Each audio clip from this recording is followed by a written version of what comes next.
Um abraço a todos os ouvintes. De fato, foi a prestação de conta agora 2014, que havia sido anulada pela Câmara na sessão passada. Ela veio a julgamento e os 4 tópicos que foram glosados pelo Tribunal de Contas, como despesa de pessoal, como sempre. Tivemos também um tópico da questão da ausência de autorização legislativa para a suplementação de recursos orçamentários. Tivemos a questão do tópico, que foi o tópico relacionado à questão previdenciária, tanto do regime geral quanto do regime próprio. E aí nós pontuamos e demonstramos aos vereadores que a questão da LRF é uma questão muito difícil nesse estado, no país, de se cumprir. Os municípios têm muitas atribuições, muitos afazeres. Todos os programas sociais são implantados no município com contratação temporária de servidores públicos na área de saúde, na área da educação. Ele vai para a folha de pagamento, vai para o cômputo da folha de pagamento e nessa situação a despesa de pessoal sobe, as receitas se mantêm e aí você tem uma receita mantida e uma despesa estável, uma despesa corrente mensal, tudo entra na folha de pagamento. Então há uma repercussão forte. Poucos são os municípios do estado. Em 2014, por exemplo, nós tivemos na região metropolitana apenas a cidade do Recife, Jaboatão dos Guararapes e Ipojuca, que são 3 cidades que têm a maior receita do estado. Essas cidades que conseguiram alcançar o limite de despesa de pessoal, ao passo que Itamaracá e Itapissuma, que são 2 cidades da região metropolitana, também não conseguiu. Aí você vai para o estado no geral, um retrato do estado, 185 municípios, 84 municípios. Você teve apenas 15 cidades que conseguiram se adequar à LRF. Então, a situação não é própria, específica de Carlinhos do Moinho, não é pontual, é uma dificuldade geral.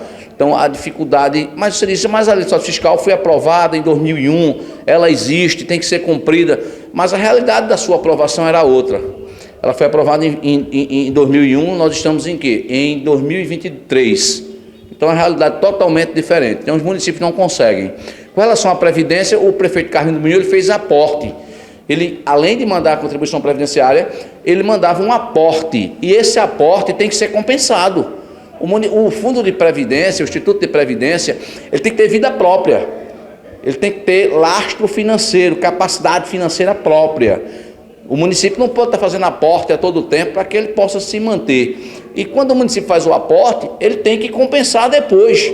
Ele pega aquilo que ele contribuiu a menor, soma aquele valor, soma os aportes e aí há uma chamada compensação. É o impositivo constitucional, inclusive no artigo 100 da Constituição, inciso 18, diz que tem que ter a compensação previdenciária. Sem gerar prejuízo nos pagamentos. Sem gerar prejuízo, com certeza. Por quê? Porque o município não tem a obrigação de fazer aporte, mandar além da contribuição.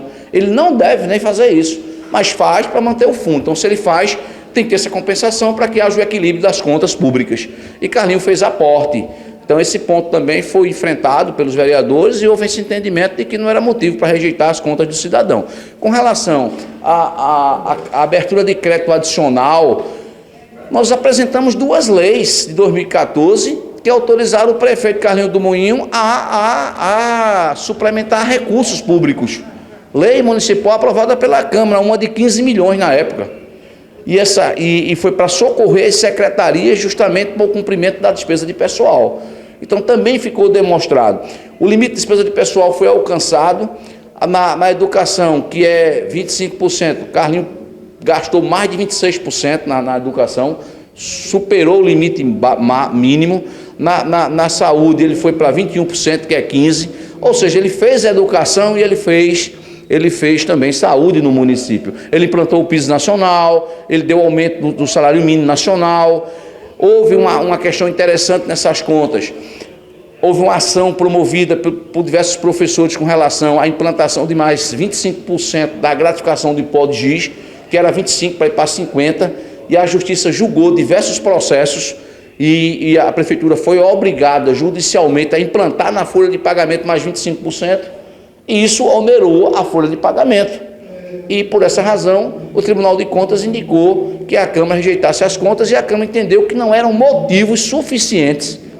O princípio da razoabilidade, da proporcionalidade, ele impõe que não se aplique uma penalidade dessa a um gestor quando não houve desvio de recursos, não houve fraude em licitação, não houve nenhuma conduta em 2014 detectada nessas contas que a maculassem, que fosse suficiente para a sua rejeição.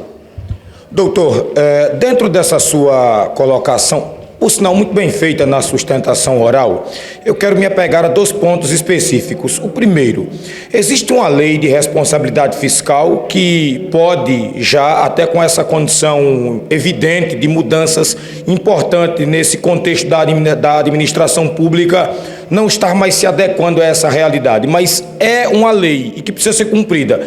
E o segundo ponto, e que eu acho mais importante, quando o Tribunal de Contas aprecia e é um órgão técnico e traz pontos importantes para uma rejeição, não fica muito subjetivo para uma Câmara que faz o julgamento político dessas contas ter esse entendimento?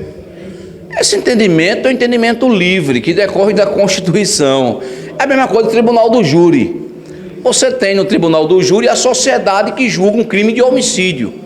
O crime de homicídio não é o juiz togado que pode julgar o crime de homicídio. Quem julga o crime de homicídio é o Tribunal do Júri. Se for por essa tese, a gente teria que acabar o Tribunal do Júri. E a Constituição da República de 88, ela trouxe soberania para o Tribunal do Júri, a soberania dos vereditos, ela trouxe o sigilo das votações no Tribunal do Júri. E veja o Tribunal do Júri, ele pode até dar clemência ao réu. O povo pode chegar ali e dizer, vou dar clemência. Ele cometeu o crime, mas nós vamos perdoá-lo pelo crime e vamos absolvê-lo. E o júri pode absolver o réu por clemência. Porque a Constituição quis assim. Então, o julgamento de contas pela Câmara de Vereadores é uma prerrogativa constitucional do vereador eleito pelo povo a quem compete o julgamento político. Veja que ele é um julgamento político, ele não é um julgamento jurídico, que requer uma fundamentação, uma motivação aprofundada, um juízo de valor aprofundado, técnico. Não, um julgamento político, onde o vereador vai analisar aquela situação e vai dizer, eu não vejo aqui motivo para tirar um político da vida política. Porque daqui a pouco ninguém quer ser mais políticos. Os ex-prefeitos que governaram o país não vão poder mais ser candidato a nada, se for por essa linha de raciocínio. Então, o Constituinte de 88, ele quis que assim fosse, que houvesse um julgamento político e que o Tribunal de Contas auxiliasse as câmaras de vereadores nesse julgamento político. Ele é um órgão meramente auxiliar, ele emite um parecer prévio. Mais técnico, né? Ele é técnico, mas ele é auxiliar. A Constituição diz que o Tribunal de Contas é órgão auxiliar do Poder Legislativo. Ele dá um parecer técnico, emite para a Câmara e a Câmara é quem dá o juízo final. A decisão final é política. Então, se a Constituição garante essa prerrogativa e o vereador inviolável em suas palavras, opiniões e voto, ele vai analisar sobre um contexto político. Qual foi o prejuízo que causou à sociedade? Qual foi o dano que ocasionou o erário? O que foi que aconteceu? Por que é que 100 e poucos municípios no estado não conseguem se adequar? Qual é o problema? A lei, você disse, mas é lei. Aí você vem com o princípio do dura lex sed lex. É lei, é dura, mas é lei. Dura lex sed lex. É dura, mas é lei, tem que ser aplicada. Mas a lei tem que atender a sua finalidade social. Existe uma finalidade social na constituição da lei, na formação da lei. Então é preciso uma interpretação da lei de acordo com a realidade. Você tem, por exemplo, um Código Penal de 1948, e aí? Tanta coisa tem que ser modificada. Você tinha crime de internet lá? Lá no Código Penal, quando ele foi criado, lá atrás, em 1940, você tinha um crime de internet? Você tinha crime contra o Estado Democrático? É um crime que foi incluído agora em 21. Crime contra o Estado Democrático, 21. Agora mesmo tem uma lei sendo aprovada no Congresso de fake news, que vai criminalizar fake news. Quer dizer, a gente tem que se adequar. Aí você pega uma LRF de 2001, todo município brasileiro, independente da capacidade arrecadatória dele, todos eles, um pelo outro, tem que cumprir 54%. E os municípios não conseguem cumprir. Então o senhor também é um adepto dessa condição daqueles que pensam que a lei de responsabilidade fiscal, precisa dessa adequação. Ela precisa sim. Quem foi o autor da lei? Quem foi o relator dessa lei? Foi Joaquim Francisco, ele já morreu. Pra você ter uma ideia. Você tem uma ideia. Então, isso foi lá atrás, 2001, quando ela entrou em vigor. Então, toda lei, com o passar do tempo, com a evolução da sociedade, ela precisa ser modificada. A Constituição Federal tem 100 e poucas emendas. A Constituição de 88 tem 100 e poucas emendas, mais de 100 emendas. E aí? Ela não sofreu emendas, modificações? Porque precisa evoluir. É só a sociedade que evolui e as normas não evoluem. Então é preciso que se debruce sobre a situação, que se analise essa situação, o porquê de uma lei que 90% dos municípios, 80% dos municípios no estado, ou 90%, não consegue se adequar. Onde é que está o problema? Agora, doutor, o senhor falou que tecnicamente, o tribunal julga tecnicamente, que é um julgamento político na Câmara de Vereadores, e desde a semana passada eu deixei para lhe fazer essa pergunta hoje, porque é a pergunta que encerra. Exatamente essas prestações de conta de Carlinhos, agora elas são aprovadas.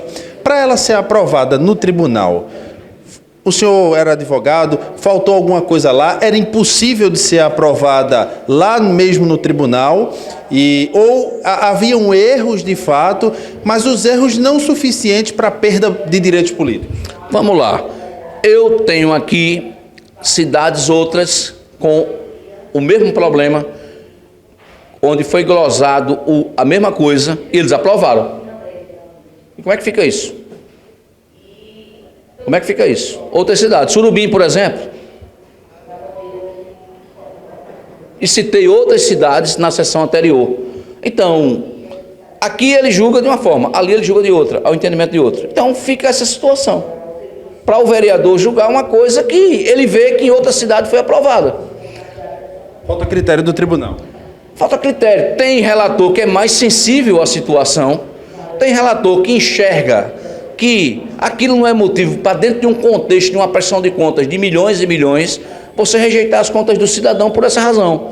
E aí já está se evoluindo uma corrente, por exemplo, na pandemia, na pandemia o Congresso Nacional editou uma lei, fez uma lei, foi sancionada pelo presidente da República, na época, o Bolsonaro, no sentido de que os limites de despesa de pessoal estavam dispensados no período da pandemia, por conta dos gastos que foram efetuados, etc. tal, e que essa contratação de pessoal, que ia ter médico, enfermeiro, etc. Então, eles foram lá e flexibilizaram naquele período, 2020, 2021. 2020, 2021, eles não estão mais rejeitando, se a conta foi de 2021. Aí começou agora, depois de 2021. 19 para trás eles vão. Tem Câmara que analisa, glosa aquilo ali e ao final manda aprovar. Não fica meio que banalizada essa discussão, até pela força que tem hoje o legislador em reprovando as contas de um executivo no seu município, e a gente tem tantos exemplos importantes aqui na Zona da Mata, na própria região metropolitana, com interpretações dúbias para o mesmo fato, para a mesma questão, a exemplo da que o senhor sustentou oral aqui? É uma questão de entendimento. Lá eles utilizam o direito financeiro, lá eles vão com fundamento nas normas financeiras, e aí ele faz uma interpretação daquele caso concreto. E aí uma divergência, nós temos lá a primeira e a segunda Câmara e temos o plenário. Então, a segunda Câmara às vezes decide de uma forma, a primeira Câmara decide de outra, tem relator que entende de uma forma, a Câmara dele também entende naquela linha, e aí uma interpretação jurídica à margem, sob a égide do direito financeiro. Quando chega aqui, o julgamento é político. O julgamento é totalmente político das contas. Mas por que é político? Porque a Constituição quis. Aí você não tem como mudar a regra do jogo. Como eu expliquei, o tribunal do júri, quem julga um cidadão que comete um crime de homicídio não é o povo, o professor, a professora, o trabalhador, o radialista, concorda? Ele é convocado para julgar um crime de homicídio. Por quê? Porque o Constituinte quis. E o tribunal do júri vem desde o Império.